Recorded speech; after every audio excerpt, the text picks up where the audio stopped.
آج ہم جس شخص کے بارے میں بات کرنے والے ہیں اس نے شاید انٹرنیٹ کا پورا کھیل ہی بدل دیا ہے. جمی ڈونلڈسن یعنی مسٹر بیسٹ. جی ہاں. اور سچ کہوں تو جب آپ ان کے بارے میں موجود مواد کو دیکھتے ہیں تو یہ صرف ایک یوٹیوبر کی کہانی نہیں لگتی. بالکل نہیں، یہ ایک پوری سلطنت کی تاریخ ہے. ایک سلطنت، بالکل. تو سوال یہ ہے کہ ایک لڑکا جو کیمرے کے سامنے 1 لاکھ تک گنتی گن رہا تھا، وہ یہاں تک پہنچا کیسے؟ ہمارے پاس جو مواد ہے وہ ایک تفصیلی ویکیپیڈیا مضمون ہے اور ہمارا مقصد اس سفر کی تہہ تک جانا ہے. اور یہ سوال بہت اہم ہے کیونکہ ان کی کامیابی کوئی اتفاق نہیں ہے. دیکھیں، یہ صرف وائرل ہونے کی کہانی نہیں ہے. اچھا؟ یہ مواد کے ارتقاء کی، الگوریتھم کو سمجھنے کی اور پھر ایک بالکل نئی صنف ایجاد کرنے کی کہانی ہے جسے سٹنٹ فلائی کام کہا جاتا ہے. سٹنٹ فلائی کام؟ جی، یہ ایک ایسا سفر ہے جو سادہ کرتبوں سے شروع ہو کر ایک ایسی جگہ پہنچتا ہے جہاں تفریح، کاروبار اور خیراتی کام سب آپس میں گھل مل جاتے ہیں. تو اصل سوال یہی ہے، اس نے ایسا کیا کیسے؟ بالکل. چلیں پھر بالکل شروع سے شروع کرتے ہیں.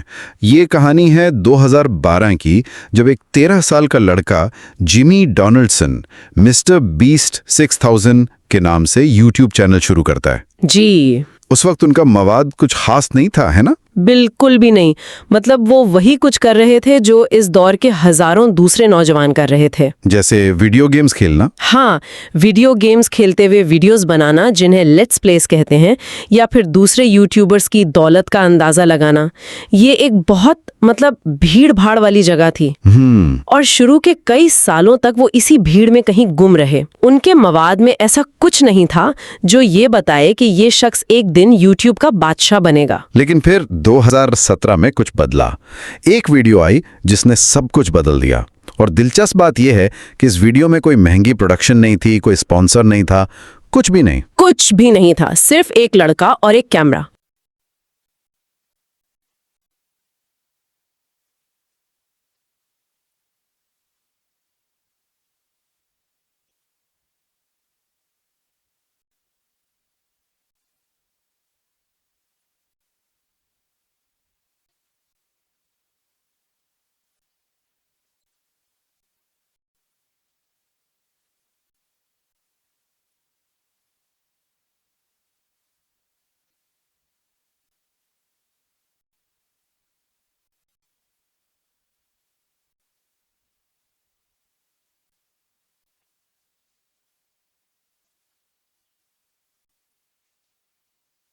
وہ 1 لاکھ تک گنتی گنتے ہیں.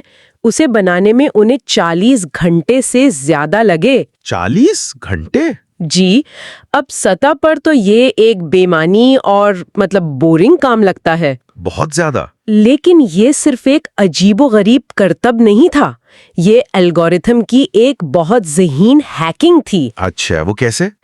دیکھیں، اس وقت یوٹیوب کا الگوریتھم طویل واچ ٹائم کو بہت اہمیت دیتا تھا. یعنی ویڈیوز کو جتنی زیادہ دیر دیکھا جائے اتنا اچھا. صحیح. اور 40 گھنٹے کی ویڈیو کو کون نظر انداز کر سکتا ہے؟ اس نے سسٹم کو اپنے حق میں استعمال کیا، اور یہی ذہانت ہمیں ان کی ہر حکمت عملی میں نظر آتی ہے. تو یہ صرف برداشت کا امتحان نہیں تھا، بلکہ پلیٹ فارم کی سمجھ کا بھی امتحان تھا. بالکل. اس ویڈیو نے انہیں ایک فارمولا دے دیا. ایسے کام کرو جو اتنے مشکل یا عجیب ہوں کہ لوگ یہ دیکھنے پر مجبور ہو جائیں کہ کیا یہ واقعی انہیں پورا کرتا ہے. فارمولے نے انہیں ایک بالکل نئی اور عجیب سمت میں دھکیل دیا جسے مواد میں سٹنٹ فلاحی کام کہا گیا ہے. جی ہاں. یہ ایک ایسی اصطلاح ہے جو انہوں نے خود ہی ایجاد کی ہے. اس کا اصل مطلب کیا ہے؟ اس کا مطلب ہے فیاضی کو ایک تماشے میں بدل دینا. تماشے میں؟ ہاں. یہ صرف کسی ضرورت مند کی مدد کرنا نہیں ہے، بلکہ اس مدد کو ایک ایسا دلچسپ واقعہ بنانا ہے جسے لاکھوں لوگ دیکھیں. مثال کے طور پر کسی بے گھر شخص کو صرف پیسے دینے کے بجائے اسے $1 لاکھ کا بھرا ہوا بریف کیس دینا اور اس کے رد عمل کو فلمانا. اوہ اچھا. یا پھر اپنے دوستوں کے لیے ایک چیلنج رکھنا کہ جو آخری شخص لمبورگینی کو چھوتا رہے گا وہ اسے جیت جائے گا. یہ خیرات اور گیم شو کا ایک انوکھا امتزاج ہے.